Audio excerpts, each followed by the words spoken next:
तो व्यूवर्स, आप सभी का बहुत बहुत वेलकम है हमारे इस नए चैनल कामरान रिएक्शन पे। तो ये हमारा न्यू चैनल है और इस पे हम अपनी रिएक्शन की जो वीडियोस हैं वो आपके साथ शेयर किया करेंगे और उम्मीद है कि आप जो है इन वीडियोस को एंजॉय करेंगे। आपसे रिक्वेस्ट है कि आपने अगर इस चैनल को सब्सक्राइब नहीं किया अभी तक तो प्लीज़ आप इस चैनल को सब्सक्राइब कर लें और बेल आइकन को भी ज़रूर प्रेस कीजिएगा ताकि जब भी हमारी नई वीडियोस अपलोड हों आपको उनका नोटिफिकेशन आपके नोटिफिकेशन बार में आपको मिल सके। तो आज हम जिस वीडियो पे रिएक्ट करने वाले हैं वो है Indian education versus Pakistan education full comparison unbiased 2020 इन हिंदी। तो ये वीडियो है आज की जिस पे हम रिएक्ट करेंगे। तो ये कुछ है एजुकेशन के बारे में है पाकिस्तान और इंडिया के। तो देखते हैं इस वीडियो को कि क्या है इस वीडियो में। तो 3 2 1 एंड लेट्स रिएक्ट। हमारी कंट्री इंडिया और पाकिस्तान में बहुत से कंपैरिजन किए गए हैं, पर शायद सबसे जरूरी कंपैरिजन करने का ख्याल बहुत कम लोगों ने ही किया है और वो कंपैरिजन है एजुकेशन का। जितनी जरूरी एक देश की इकोनॉमी को समझा जाता है, बिल्कुल उतना ही जरूरी देश के एजुकेशन को भी समझा जाना चाहिए, क्योंकि एजुकेशन ही इकोनॉमी का सीधा रास्ता है। जिस तरह हमारी कंट्री इंडिया अपने एजुकेशन पॉलिसीज को बदल कर उसे बेहतर करने की कोशिश कर रही है, बिल्कुल उसी तरह पाकिस्तान भी एजुकेशन की इस दौर में शामिल होने की कोशिश कर रहा है। तो आज के इस वीडियो में हम पाकिस्तान और इंडिया के एजुकेशन सिस्टम को कंपेयर करेंगे और ये पता लगाएंगे कि कौन सी कंट्री अपने एजुकेशन को सच में सीरियसली ले रही है। पर इस वीडियो का उद्देश्य किसी भी तरह किसी देश को छोटा दिखाना और अपने देश की झूठी तारीफ करना नहीं है। इस वीडियो में सिर्फ वेरीफाइड फैक्ट्स पर अनबायस्ड कंपैरिजन किया जाएगा। तो इस इंटरेस्टिंग कंपैरिजन को देखने के लिए वीडियो के आखिर तक जरूर बने रहिए। मैं हूँ आपकी होस्ट और दोस्त नताशा और आप देख रहे हैं इंडिया टॉप फैक्ट्स।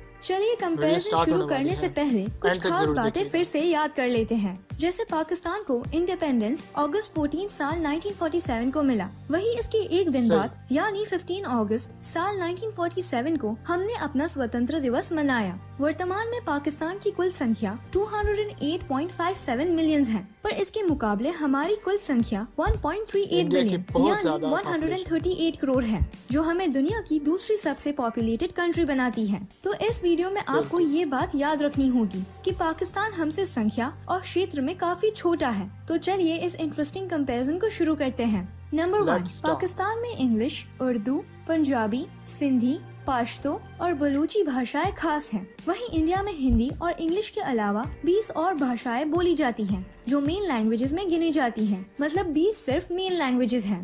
नंबर 2, अगर बात करें लिटरेसी रेट की तो पाकिस्तान का लिटरेसी रेट 59.13% है, जहां इंडिया का लिटरेसी रेट 77.7% है। नंबर 3, पाकिस्तान का जेंडर लिटरेसी रेट कुछ इस तरह है, 71.12% मेल और सिर्फ 46.47% फीमेल्स हैं। और पाकिस्तान में बहुत पहले से ही फीमेल लिटरेसी रेट में कुछ खास बदलाव नजर नहीं आए हैं। इंडिया में मेल लिटरेसी रेट 84.7% है और फीमेल 70.3% है, पर यहाँ फीमेल का लिटरेसी रेट हर साल उभरता नजर आता है। यानी इंडिया में एजुकेशनल जेंडर इक्वालिटी पर अच्छी मेहनत की जा रही है। नंबर 4, पाकिस्तान में कुल 97.5 मिलियन स्टूडेंट्स हैं, 198 यूनिवर्सिटीज, 1468 कॉलेजेस और 2,80,752 से ज्यादा स्कूल्स हैं, जिनमें प्राइवेट और गवर्नमेंट दोनों ही शामिल हैं। वहीं इंडिया में कुल 875 यूनिवर्सिटीज, 40,000 प्लस कॉलेजेस और 18,80,000 से भी ज्यादा प्राइवेट और गवर्नमेंट स्कूल्स हैं और 315 मिलियन यानी पाकिस्तान की टोटल पॉपुलेशन से ज्यादा स्टूडेंट्स हैं।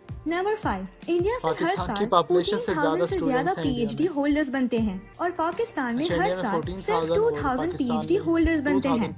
नंबर 6, अगर टीचर्स रेशियो की बात करें तो पाकिस्तान में हर 47 स्टूडेंट्स पर एक टीचर होती है, पर इंडिया में हर 25 स्टूडेंट पर एक टीचर है। नंबर 7, एडल्ट लिटरेसी रेट में पाकिस्तान 60% पर है और इंडिया 71% पर। नंबर 8, ड्रॉप आउट रेट यानी किसी भी स्टूडेंट्स की स्कूल या कॉलेज की पूरी शिक्षा न लेते हुए पढ़ाई से हट जाना। इंडिया से बेहद कम पॉपुलेशन होने के बाद भी पाकिस्तान का ड्रॉप आउट रेट 34% है। वहीं 1.38 बिलियन की संख्या के साथ भी इंडिया का ड्रॉप आउट रेट बहुत कम है 17.6% इंडिया ही का है। Drop out. नंबर 9, इंडिया अपनी एजुकेशन पर 36.6 बिलियन यूएस डॉलर्स यूज करता है, यानी इंडिया अपनी टोटल 36 इकोनॉमी से बिलियन। एजुकेशन सिस्टम को 36.6 बिलियन यूएस डॉलर्स देता है। वहीं पाकिस्तान अपने एजुकेशन सिस्टम के लिए 3.6 बिलियन यूएस डॉलर्स देता है। पर पाकिस्तान अपनी 3.6 कम बिलियन इकोनॉमी देता है में भी पाकिस्तान। एजुकेशन को सुधारने की पूरी कोशिश परसेंटेज कर में रहा इंडिया से है। ज्यादा जहां है मेरे ख्याल पाकिस्तान की टोटल इकोनॉमी सिर्फ 264 बिलियन यूएस डॉलर्स है,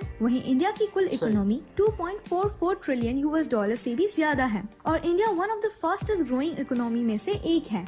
number 10, national sample survey office यानी NSSO की रिपोर्ट के अनुसार इंडिया में 13 साल की उम्र के अंदर 32 मिलियन बच्चे ऐसे हैं जिन्होंने आज तक कभी कोई स्कूल अटेंड नहीं किया। वहीं अगर बात करें 32 पाकिस्तान की, तो 3 पाकिस्तान में करोड़ 5 से के 16 आसपास साल की उम्र के बीच 22.8 मिलियन बच्चे ऐसे हैं जो पाकिस्तान कभी में स्कूल नहीं गए, 22.8 यानी पाकिस्तान की संख्या के हिसाब से इस उम्र के 44% बच्चे कभी स्कूल नहीं जा पाए। नंबर 11, अगर ग्लोबल कंपनीज के CEOs को देखें तो इंडिया के सुंदर पिचाई गूगल के CEO हैं, सत्य नडेला बिल्कुल सही। माइक्रोसॉफ्ट के CEO हैं, शांतनु नारायण अडोब के CEO हैं, राजी सूरी नोकिया के CEO हैं, यानी लगभग बिल्कुल हर सही। बड़ी ग्लोबल कंपनी में इंडिया के CEO हैं। पर बदकिस्मती से पाकिस्तान का कोई भी व्यक्ति ग्लोबल कंपनीज के प्लेटफॉर्म पर CEO बिल्कुल की है बड़ी ही नहीं भूमिका पाकिस्तान अब के तक नहीं CEO। निभाता है। Number 12, International company। वर्तमान में यानी 2020 में इंडिया ने एजुकेशन को सुधारने की बहुत सी पॉलिसीज बनाई है और पाकिस्तान ने भी ये निर्णय लिया है कि अगले 4 सालों में 22 मिलियन बच्चों को स्कूल तक जरूर पहुंचाएंगे और इस पर इनकी मेहनत जारी है। तो इस कंपैरिजन में आपने दोनों ही कंट्रीज के बारे में जान लिया है। भले ही हम पाकिस्तान से एजुकेशन में आगे हैं, पर अभी भी बहुत सी चीजें हैं जो हमें बाकी देशों से पीछे रखती हैं। जैसे टीचर्स का आगे प्रोफेशनल न बढ़ना होना है और हमारे एजुकेशन सिस्टम के लिए बड़ा खतरा है। ये एनुअल सबसे बड़ी स्टेटस ऑफ खराबी एजुकेशन रिपोर्ट यानी ASER के मुताबिक इंडिया में 5th क्लास के 50% बच्चे ऐसे हैं जो सिंपल से टेक्स्ट को भी रीड नहीं कर पाते और सिंपल अरिथमेटिक को भी सॉल्व नहीं कर पाते। और इसके पीछे की वजह है टीचर्स का कम पढ़ा लिखा और कम स्किल्ड होना। टीचर सेम को भी प्रॉब्लम कुछ ना आए तो पाकिस्तान में यही भी हाल है, है पर भाई। हमें सिर्फ पाकिस्तान को एजुकेशन में पीछे करके खुश नहीं होना चाहिए, क्योंकि आज भी बहुत सी कंट्रीज हमसे आगे हैं। पर बेशक हमें उम्मीद है कि इंडिया की अटूट कोशिशें इसे एक दिन सबके बराबर जरूर कर देगी। उम्मीद है हमारी गवर्नमेंट हर गरीब बच्चे को उसके पढ़ाई का हक दिलवा कर रहेगी। आपको कौन सा एजुकेशन सिस्टम अच्छा लगा, हमें कमेंट में जरूर बताइए। वीडियो जरूर पसंद बताइए। आया तो लाइक और सब्सक्राइब करें और पसंद नहीं आया तो डिसलाइक करें। तो ये थी आज की एजुकेशन की वीडियो, पाकिस्तान और इंडिया की। बहुत ही कमाल के फैक्ट्स इस वीडियो में बताए गए और बहुत सी चीज़ें हैं दोनों कंट्रीज़ में एजुकेशन को लेकर अभी भी, क्योंकि अगर हम सक्सेसफुल कंट्रीज़ को देखें तो उनका एजुकेशन सिस्टम जो है वो बहुत ज़्यादा हमसे बेहतर है और हमने शुरू से ही नहीं खर्च किया एजुकेशन पे, तो अभी तक हम 70% पे लिटरेसी रेट पे अटक रहे हैं। कोई 50, पाकिस्तान में 50 जा रहा है अभी और इंडिया में 71 था। तो हम शुरू से जो है ना एजुकेशन को सीरियस हमने लिया ही नहीं है, तो इसी वजह से बाकी कंट्रीज़ उनको 20-20 साल हो गए, वो 100% पे खड़े हुए हैं, लिटरेसी रेट पे 100 पे हैं। और हमारे जो कंट्रीज़ हैं उनका आप सूरत हाल देख सकते हैं कि 55 और 71, ये उनके लिए उनके देहातों में जो है ना ऐसा लिटरेसी रेट होता है जैसे हमारे पूरे कंट्री का है। तो एजुकेशन के बारे में तो मैं यही कहूँगा कि यार दोनों कंट्रीज़ को अभी बहुत मेहनत करना पड़ेगी उस स्टेज पे जाने के लिए जहाँ पर अभी जो सक्सेसफुल कंट्रीज़ हैं वो अभी हैं, वहाँ तक पहुँचने के लिए बहुत ज़्यादा मेहनत करना पड़ेगी दोनों कंट्रीज़ को, इंडिया और पाकिस्तान को। और जाहिर सी बात है इंडिया की पॉपुलेशन भी ज़्यादा है, लेकिन फिर भी इंडिया ने काफ़ी जो है बेहतरी की है अपनी पिछले सालों से इस सालों में जो अभी आ रहे हैं। अभी नेक्स्ट ईयर जो है हो सकता है और भी बेहतरी आए इंडिया के एजुकेशन सिस्टम में। तो पाकिस्तान को भी चाहिए कि वो एजुकेशन सिस्टम को और भी बेहतर करे। तो क्योंकि अभी पाकिस्तान की पॉपुलेशन भी कम है, अगर पॉपुलेशन बढ़ जाती है तो उसको हैंडल करना बहुत मुश्किल है। तो पॉपुलेशन कम है तो पाकिस्तान के लिए इंडिया से ज़्यादा आसान है अपने एजुकेशन सिस्टम को बेहतर बनाना।